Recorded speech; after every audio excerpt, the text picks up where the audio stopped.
Trump calls campus deputy who hid from school gunman a coward and says, he certainly did a poor job. The campus cop who failed to intervene when Nikolas Cruz started murdering his classmates at Marjory Stoneman Douglas High School last week did a poor job, President Trump scolded on Friday morning. What he did, he's trained his whole life. When it came time to get in there and do something, he didn't have the courage or something happened, Trump said as he prepared to board Marine One at the White House. But he certainly did a poor job, there's no question about that. He was there for 5 minutes. For 5 minutes. That was during the entire shooting. He heard it right at the beginning. So he certainly did a poor job, Trump repeated. But that's a case where, somebody who was outside, they're trained, they didn't react properly under pressure or they were a coward. It was a real shot to the police department. The cop, Scott Peterson, resigned in disgrace on Thursday after Sheriff Scott Israel lambasted him for failing to engage with the shooter in the deadly massacre. Peterson, 54, believed he did a good job.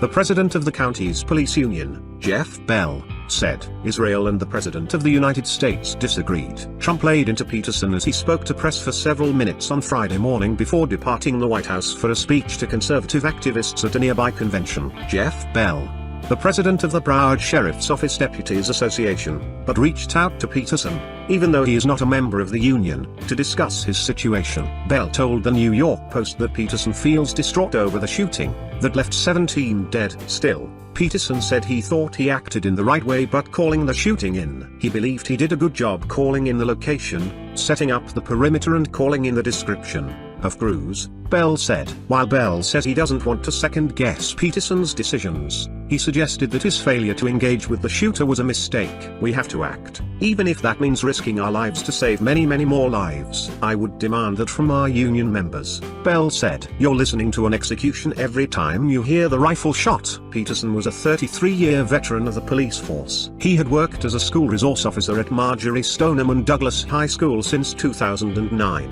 His base annual salary would have been $75,673.72, but with longevity and first responder bonuses, he was probably making closer to $80,000. Bell said. His pension will be 75% of the average of his top 5 earning years while on the job, Bell added. Peterson, who was armed with a handgun, didn't follow police procedure and immediately confront Cruz when he started his rampage, killing 17 people with an AR-15 assault rifle, according to the Broward County Sheriff's Department. Instead, he took cover at Marjory Stoneman Douglas High School for upwards of 4 minutes and never went in apostrophe, according to Sheriff Israel, who said Peterson's actions left him sick to my stomach. There are no words. Israel added that the school resource officer should have gone in, addressed the killer and killed the killer. The revelations come amid an intensifying debate about how to deal with school shootings, with many including President Trump and the NRA arguing that armed guards and teachers can instantly take down gunmen or dissuade them from coming to the property in the first place. In an interview with the New York Times,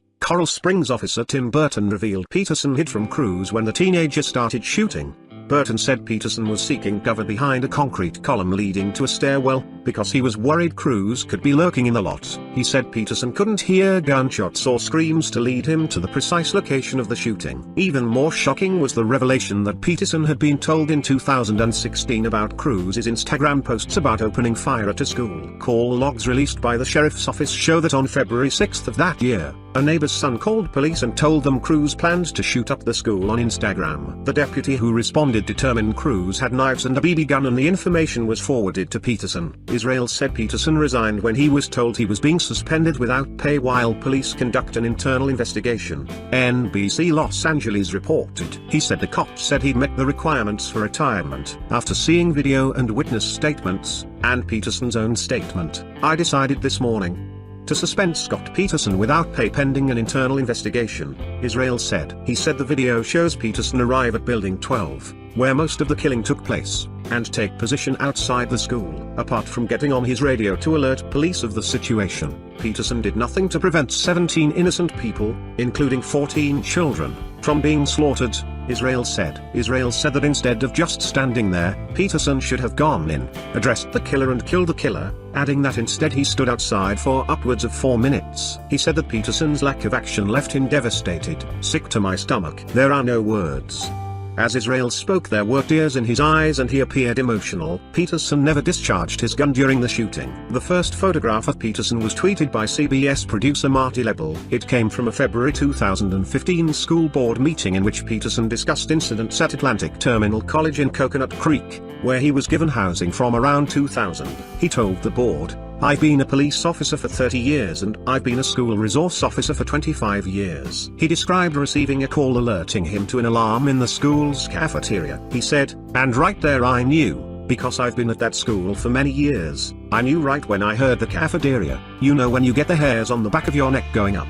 I said, that never goes off. So I ran into my trailer, I grabbed my firearm and my ID and my shorts and my sneakers and I ran over to the cafeteria. As I got to the cafeteria, sure enough, there were 4 males inside the cafeteria. They saw me peeking through the glass. They obviously fled. I chased them. I'm getting older, but I started chasing them. I identified who I was, and as ironic as it may seem, they ran right towards my trailer. So they ran past, jumped over the fence. I jumped into my car. I apprehended 2 of them, threw them in the back, kept going, grabbed the other 2. He described another chilling incident when he heard banging on the front door and a facilities lady was the screaming. She said there was a man dressed all in black wearing a ski mask and armed with a gun. So I ran, put some shorts on, ran out with my firearm. While I'm running to the school, I'm contacting Coconut Creek police. We set up a perimeter. Long story short, we caught the individual when he ran across the Coconut Creek Parkway and he was hiding near a bank. It was, however, just an 18-year-old senior with a paintball gun. Peterson,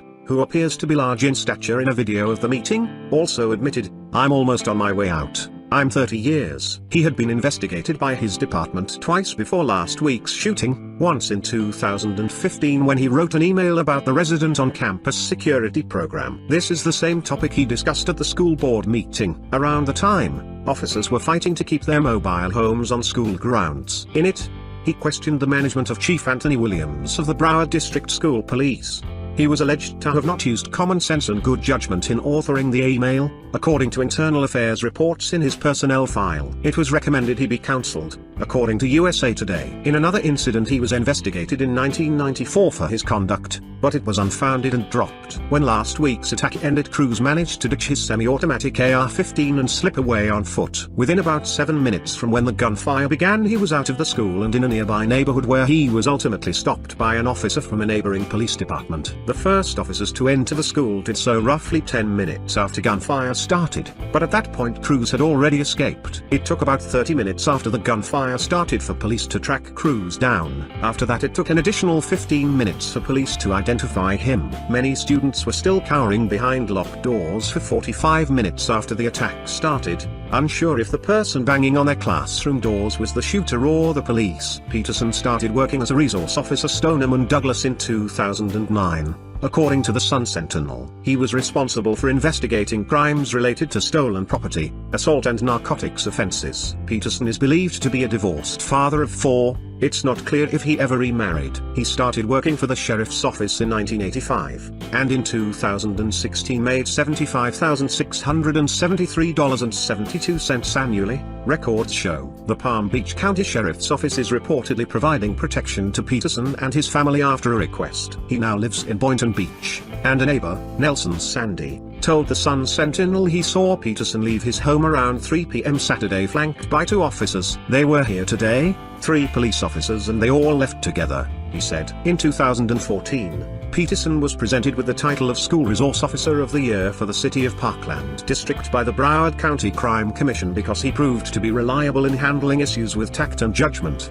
He'd been with the school for 5 years at that point. The press release for the award also says Peterson was active in mentoring and counseling the students at Stoneman Douglas. Peterson was nominated for Parkland Deputy of the Year in 2017, according to an internal memo from the sheriff's office. He was called a dedicated SRO who values his position and takes pride in protecting the students, faculty and staff at his school. In 2013, Peterson was also named Broward County Sheriff Parkland Employee of the Year. 2 years later, he was featured in a Sun-Sentinel article arguing the importance of SROs on school grounds, fighting for them to keep their jobs and perks when a Florida audit showed they were unnecessary. "These colleagues work hard," he is quoted as saying when told the scheme did not prevent crime. "We are crime prevention. An audit report will never show how much we prevent."